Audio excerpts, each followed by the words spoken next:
Kharkiv region is free. Millions of Ukrainians have been waiting for this. The psychological turning point of the war is here, and it is felt. Thank you. How are your emotions? Where are you from? Local? We're from Shevelivka. We're going home.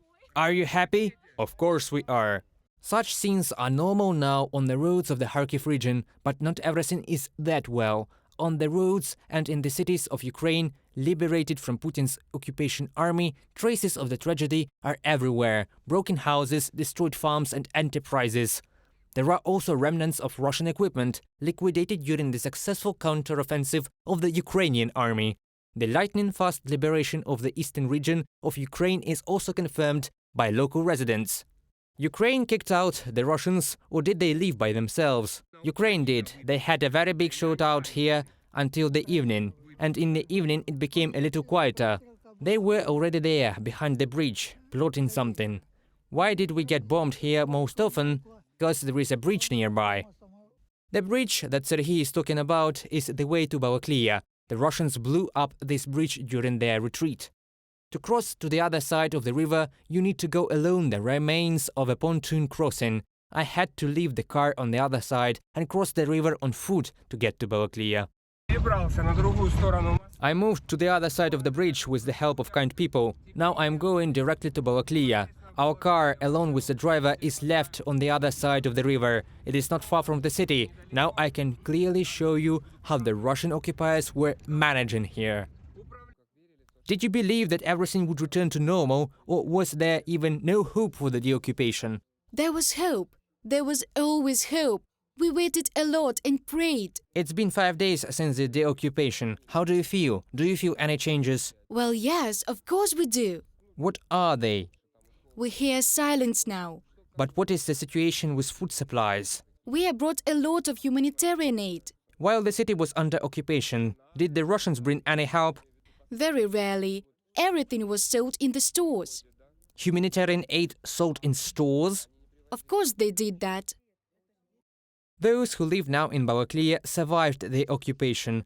They didn't leave, and those who left are not yet allowed into the liberated cities. There's too many mines out there yet. The Ukrainian authorities have organized special demining events. The lives of each and everyone are important.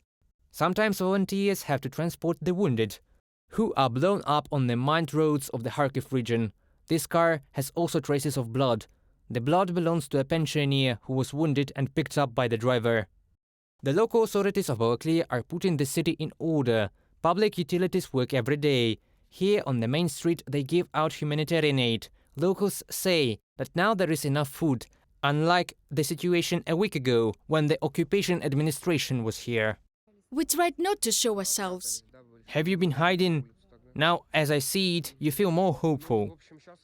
Yes, we feel that our people and warriors have returned. If in Balaklia you can get humanitarian aid immediately, in the villages nearby the situation is more complicated. People have to go down in such conditions. It's good that at least it's not raining. An old woman, Claudia, is coming towards me. She is already over 80 years old.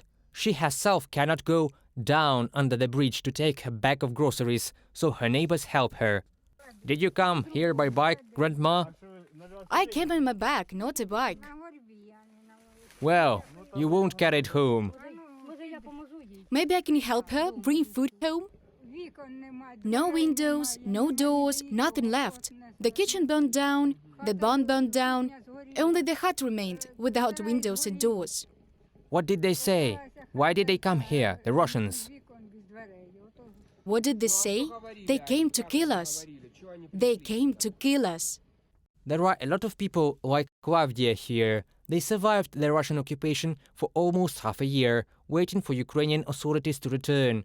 Shops will open soon, and pensions have already been accrued. Ukraine does not abandon its people.